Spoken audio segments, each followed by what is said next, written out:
The creature loomed from above, his grisly form nearly skeletal against the moonlit sky. From a single word carved into his forehead ran rivulets of blood, trailing a path down his thin, leathery skin. Abaddon, it read, and the scarlet lettering stood out in stark relief against the alabaster tissue stretched tautly over skull-like features. The name itself was enough to invoke fear, even without the accompaniment of his dread title, Pale Rider of the Apocalypse. Droplets of blood hung suspended on his face, seemingly dry, though still glistening freshly, as though from an open wound. He sat astride a horse, similarly devoid of color, in appearance like a faded drawing on parchment, and a faint, nearly indistinguishable pattern etched its hide. Second only to his master in the ability to instill absolute, unquantified terror upon sight, the fearsome mount frothed at the mouth and pawed the ground in his eagerness to give chase. But the hunt had come to an end. Ari opened his mouth to cry out, but there was no sound.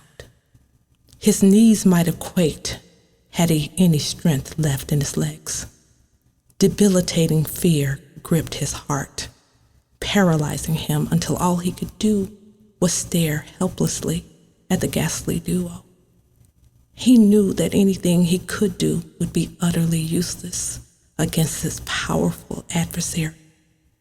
The cause was hopeless. Ari was out of tricks, out of ideas, and out of time. As the massive equine beast stomped and snorted impatiently beneath his master, Abaddon fixed his prey with a gaze curiously lacking in malice. No trace of hostility could be found there. Equally absent was any other emotion.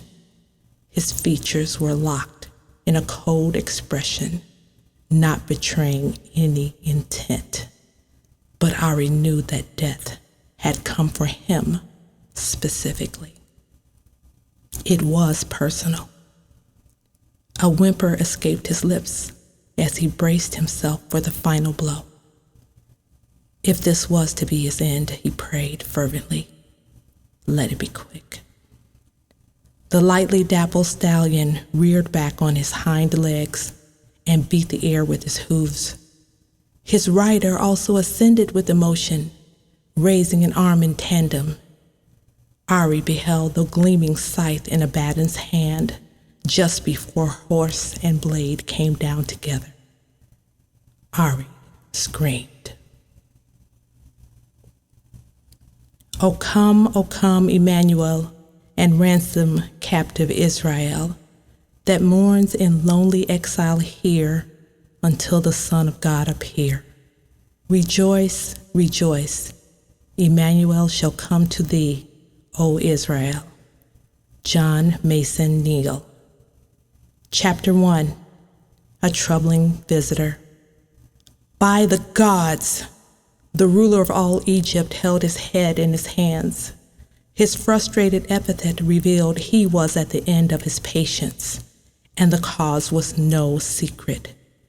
His troubler stood before him again. Pharaoh had summoned the men, true, but it had not been his pleasure to do so.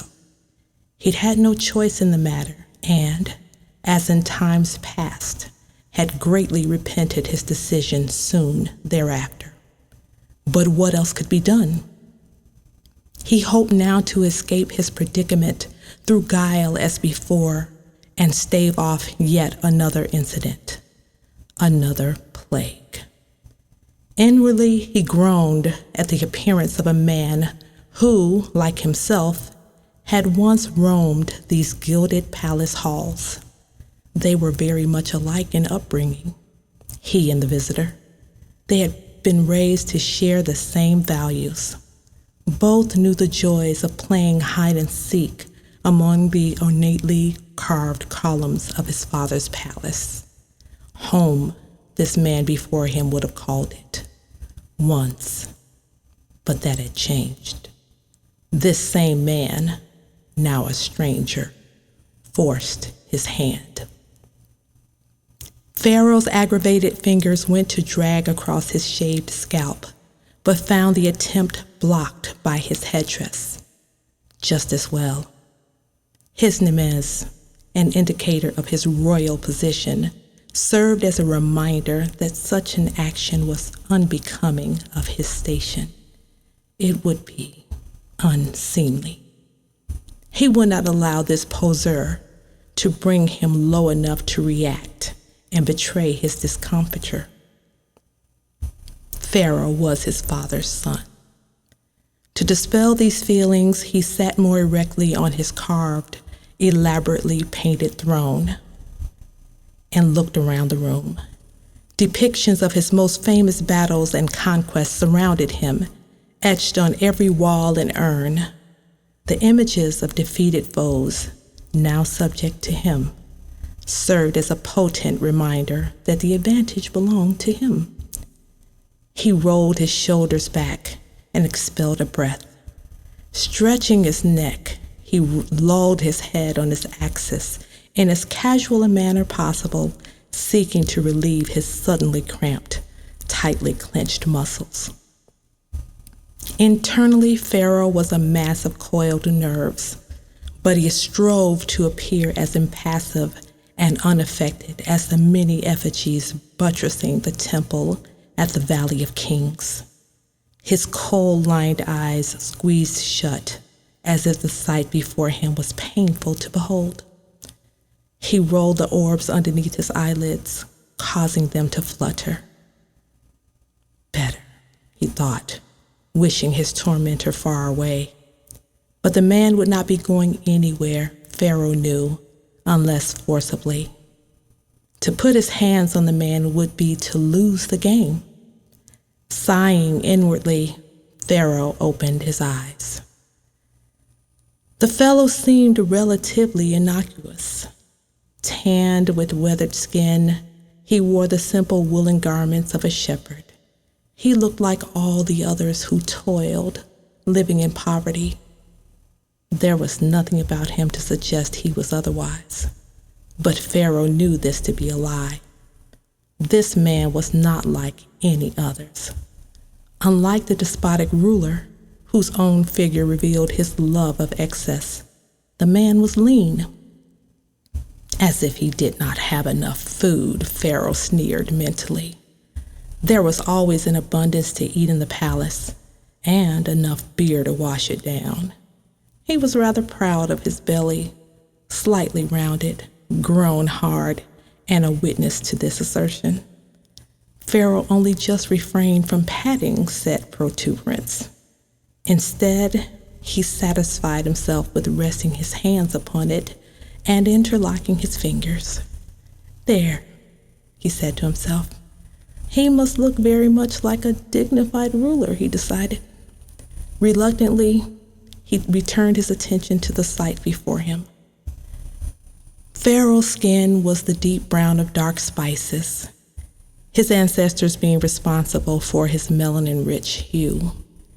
His days were spent in a leisurely fashion, mostly away from the oppressive heat and well attended by servants tasked with the duty of cooling off his royal personage. One stood now, off to the side and with a large plume of ostrich feathers in his employ, diligently fanning to create an artificial breeze. As a prince born and bred of Egypt, Pharaoh would never know what it was like to work in the fields or be consigned to hard labor. The anomaly standing in his throne room put that assertion to the test. By contrast, his offender looked instead like he had earned his darkened skin tone, with time devoted to grueling, back-breaking work under the sun's scorching rays.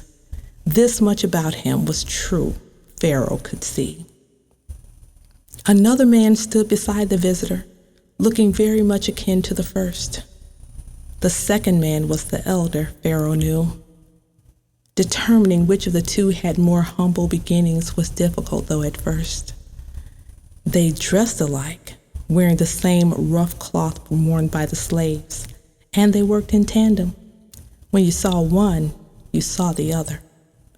They looked out of place compared to Pharaoh, whose costly garments of finely twined linen, inlaid with colorful jewelry and precious stones, adorned his frame.